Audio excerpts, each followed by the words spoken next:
I'm removing my aftermarket steering wheel, which I really like, but due to insurance reasons and safety and scaring myself watching crash videos of D22s, I want to remove it. I loved it, still love it. It grips better, it just feels nicer to use. Being that it's a little bit smaller, you get a little bit more feedback through the steering. It doesn't feel as, I guess, assisted by power steering, which I personally kind of liked, but that's okay. I've made the decision. I've been thinking about it for a while, and I've had it on there for about 6 months. I'll just show you. I really like it.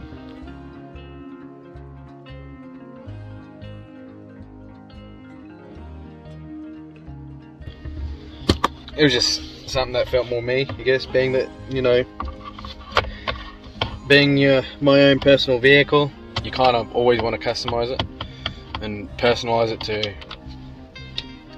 what suits you, which is partly why I've done this modification, which as you probably have heard me say before, when I brought my toolbox home, I worked in aviation for about 3 years, and in aviation, your bread and butter is pretty much your lockwire pliers. Everything's got to be fastened, and everything's got to be, well, obviously everything's got to be fastened, but everything's got to be locked. So it's either got to be an anti-rattle washer, a spring washer, a lock nut of some type, or, which is most commonly used, lock wired. So these are my aviation lockwire pliers. After COVID-19 hit, I obviously lost my job. In 2021, which was a shame, because I felt like I worked pretty hard for that position, but it is what it is, and you sort of just got to take it on the chin and move on.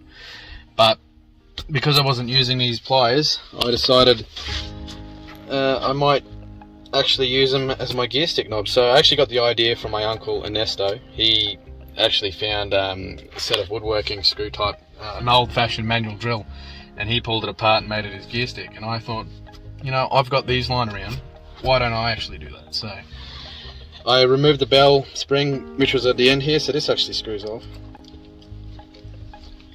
Alright, just put it off.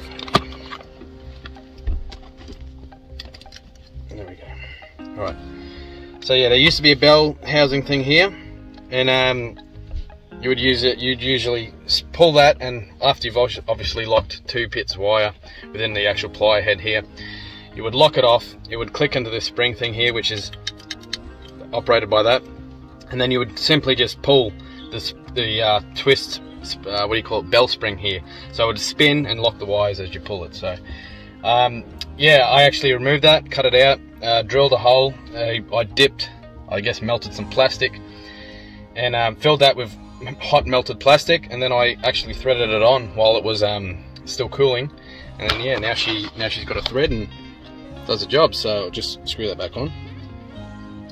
I feel like that's legal, being that the head actually still has the H pattern that you would usually see on your standard gear knobs. So I haven't been pulled up yet and haven't been asked about it, but I can simply show them that it's solid, which is what I'll show after I've finished screwing this tight down.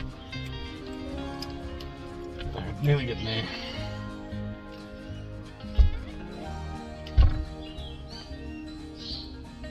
There you go. So yeah, H pattern on the top there.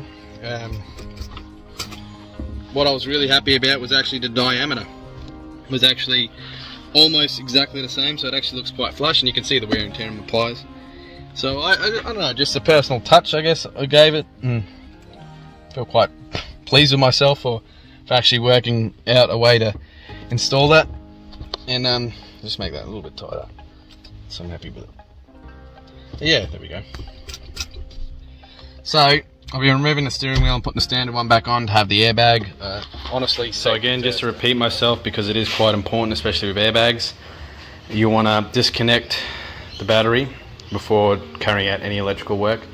This ensures that you don't send a surged signal, say, to the airbag that sets it off or anything like that, or damages components like an ECU, or depending on what car, transmission, control unit, or anything like that. So if you want to be sure that you've drained all the current, you would disconnect the negative first, then your positive, then you would join both leads together, probably hold it for you probably only have to hold it for about 10 seconds. That will draw all the current out, and yeah, that make sure obviously they don't touch the terminals on top of the battery again, and you should be alright. It's pretty much just these 5 bolts here, so you got 4 up top there and 1 here, and yeah, that's about it. And she sort of just locates with these little sort of fins, I guess you could call them, and it locates into the top half.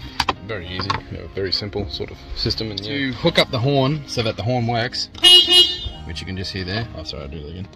Power the horn up. I literally just got a multimeter and found the consistent power, or constant power, even at ignition off. So found the consistent power, 12 volt through here, so that you would actually be able to press the button even while you're sitting without the ignition on. And yeah, just pretty much spliced it in there. I didn't solder it because I did have an idea that I'll be doing what I'm doing now, which is putting the original steering wheel back on. But yeah, pretty much just found a 12 volt with a multimeter, constant 12 volt with ignition off, and yeah, just pretty much stuck that in there, taped it together, and she's been good for the last 3 to 6 months. And it's been a while now, so it actually earths out. So when you push this button, it would earth out through the actual steering column, and that's how the horn works. So now that I've removed the 12 volt, she doesn't work anymore. So yeah, bit of a shame. I do like this steering wheel. So for the first part of the removal or installation, or actually be pretty much everything I'm doing here, if you want to or you wish to install it, you'd have to be doing in reverse. So I'm up to the stage where I'm now going to be removing the horn cap, which will be just these Allen keys here. It's pretty straightforward. Now it's just that one big bolt nut there, so that holds the boss kit in place, and yeah, she should come undone. So the boss kits you got to get specifically for your vehicle, and usually got this on eBay. Looked up specifically D22 boss kit, and yeah, it came up. So, and she works perfectly, so exactly what I was looking for. So this bolt will be pretty tight, and you'll want to refit. So after removing the horn section, which will usually sits on top of there, so the horn sits underneath, the steering wheel sits in that location, then you would put the actual wheel on top, and then the cover over that. So you have to remove the wheel to get the steering, get the horn button out of the way. Then you want to refit this in order to get that securing nut undone, which is securing the boss to the actual column. It's a bit awkward, I'm not sure if you guys can see it, but there we go. It's pretty tight. So obviously use my largest ratchet I've got at work, make short work of it. But yeah, if you'd want the longest breaker bar or ratchet you have available to you, just to make it a little bit easier. You don't want to be sort of reefing too hard, I guess you could say, but the boss kit should come undone after this. So easier said than done, obviously watch your face, but there you have it. The boss kit's off, so you can see the locating pins. I think they're for the actual steering lock, but they don't work too well. So, but yeah, so that's now off. Again, all I did to get the horn to work is this piece here, which was off a stereo mount. It already had these screw holes here, so I just literally screwed that into there, and it then runs along this sort of track here, which earths out. So when you push the horn, it earths out through the column, and this is your power. This is actually where it gets its 12 volts. So as you can see, wire here, this stereo thing to the plug, 12 volt, and that's the contact for the power. So yeah, as simple as that.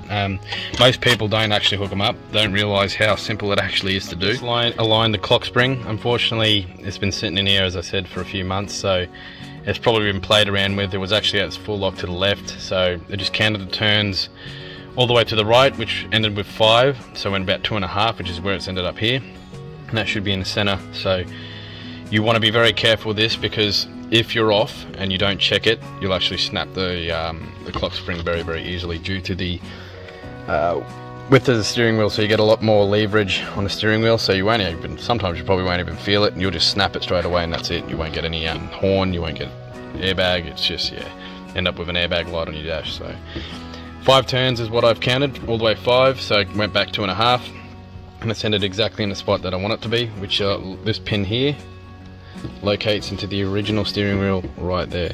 So the clock spring is actually removed completely when you install an aftermarket steering wheel, and yeah, I've reinstalled that obviously. So on the original, you can probably just see it. It's very hard to see it, but you can see an etch right there, or a stamp. See that line on the actual steering column? You want to line that up, so that's the location mark. You want to line that up with, it's hard to see again, but if you can see that notch there, you want to line those two up, and that's the steering wheel aligned with the column. While you're testing and aligning everything, leave the airbag out, so rehook the battery up, go take it for a drive, get it all aligned.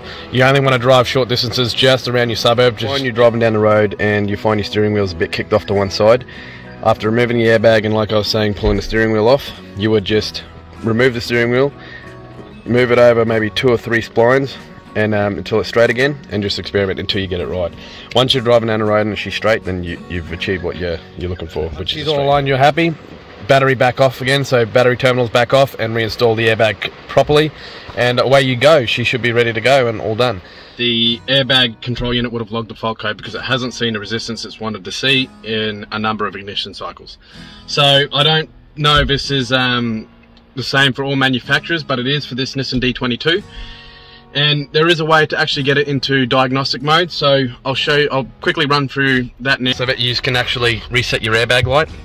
So usually when you start the ignition, and this airbag control unit will now do its self-test, so it'll keep the light on for about 7 seconds. So you count to 7 and it should go out. If it goes out, there's no issue, you have no problems. But if it stays on, it'll actually flash, and that's telling you it's got a fault. So it'll flash in an interval of 1, 1, 1, 1, 1, telling you that the airbag's got a fault. So in order to bring it into diagnostic mode, you need to repeat this process 3 times. So to start off with, you would then switch the ignition on, and you'll see the light come on. You wait 7 seconds. As soon as it goes out, you shut the ignition off. You then wait and count for 5 Mississippi. So 1 Mississippi, 2 Mississippi, 3 Mississippi, 4 Mississippi. You then turn the ignition back on. You wait another 7 seconds, and then you would shut it off again. So after 5 seconds again, you would repeat it 1 more time, and you should bring it into diagnostic mode. At this point, you would do the same thing. You'd switch the ignition on, you'd wait 7 seconds, the light will go out, but this time it'll be slightly dimmer, and the interval between the flashes will be quite a little bit longer. So you'll actually notice straight away that it's longer. So it'll be 1, 1, 1, and that's actually telling you that it's now in diagnostic mode. So in this mode, you'd probably wait maybe 3, 4, 5 seconds. It doesn't really matter too much, but just wait a little bit, and once you shut it off, wait another 5 Mississippi and switch it back on again, you'll find that after the 7 seconds the airbag light will then go out. So that means it's now cleared the fault code. If it does come back, it may be another system that you have to run if you never got into diagnostic mode in the first place, or you may actually have a fault with the airbag because it may have been sitting too long. I'm not sure, but in that case, if it doesn't work for you, you probably want to go to the manufacturer and yeah, probably get it cleared and get some more diagnostic. Thank you all for sticking around to the end of this video. I hope some of that was at least helpful and maybe learned something along the way. I do understand that this did not end up being a quick video at all. It ended up being quite a lengthy one. But yeah, as for the future, I hope to get a track-specific car soon, and with that I hope to install proper 4-point racing harness, racing seats obviously, and that'll warrant a proper steering wheel. In that case, I'll be doing proper tutorials, and I hope to document everything I install.